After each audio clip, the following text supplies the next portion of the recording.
Imagine you're looking out at your backyard and it's just underwhelming, but you know what it could be, and you don't know where to start.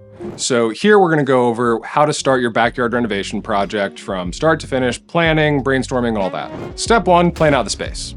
Now that may seem like a really broad topic, and it kind of is. So what you need to think about is, what do you want this space to do? What do you want to accomplish, like functionally? Let's say you like to barbecue. So you want to make sure you have a dining area as well as an outdoor kitchen. Let's say you just want to relax out there. You want to put a hot tub in. You need to make sure the space is conducive to that goal. Next is draw it out. So you can kind of walk the space and imagine how everything's going to work together. In this case, you're going to need a tape measure, maybe some chalk or spray paint if you got grass, just to mark out where you want everything to be.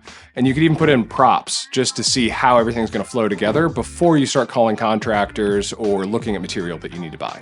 Number three, let's say you're going with an outdoor structure for shade. If you're in most of the United States, you're probably going to need something like that. So you need to decide what kind of structure you want. And we have a video linked where you can see the differences between all kinds of different outdoor structures. Next is kind of the boring part. You're gonna have to look at HOA, building codes, see if you need a permit, all that stuff. If you need to call, let's say, the permitting office, usually you can reach out to your city or county. Just look up the building department and give them a call. And usually if you ask, hey, do I need a permit? They're gonna say yes. So make sure that you know exactly what you need and keep it kind of broad, saying, hey, I'm looking at buying, let's say, a pergola kit. I need to put it in my backyard. Do I need a permit for something like that? And then you can get some more information. But if you just ask, hey, I'm building something, do I need a permit? They're gonna say yeah, because they don't know what you're building. It's usually really easy to reach out to them, figure out exactly what you need, and if you don't know, or maybe the HOA or building permit office gives you some weird instructions, you can give us a call if you're looking at a louvered pergola option, and we can kind of tell you what that means and translate the jargon. All right, so now let's say you figured out what kind of structure you want, you know the flooring, you know everything. Next is to get some samples. So color samples are usually best, maybe some material samples.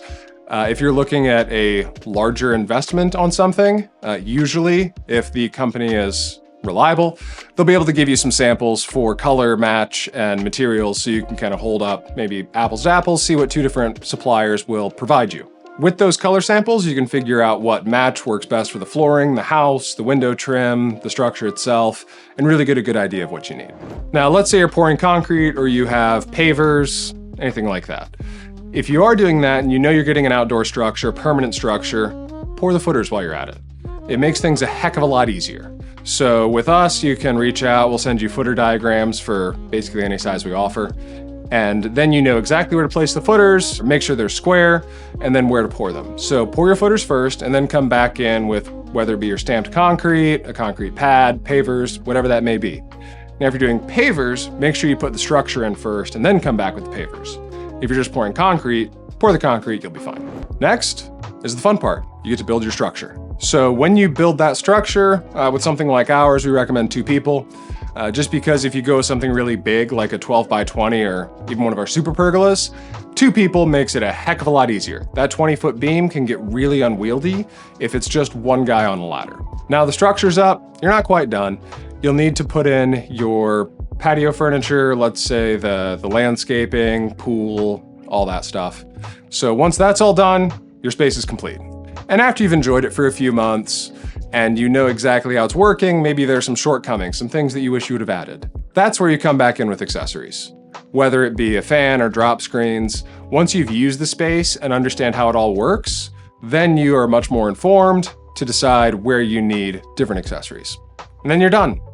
You get to enjoy it for as long as you live in the house, at least if you go with our product. If you got more questions on your project, maybe need some planning, some help, some of those footer diagrams, give us a call. There's a link in the description. You can go to our site, see everything you need. And maybe you're still planning and you want to know about all things outdoor shade and pergola. Subscribe and you will see the massive amount of content we put out around this topic.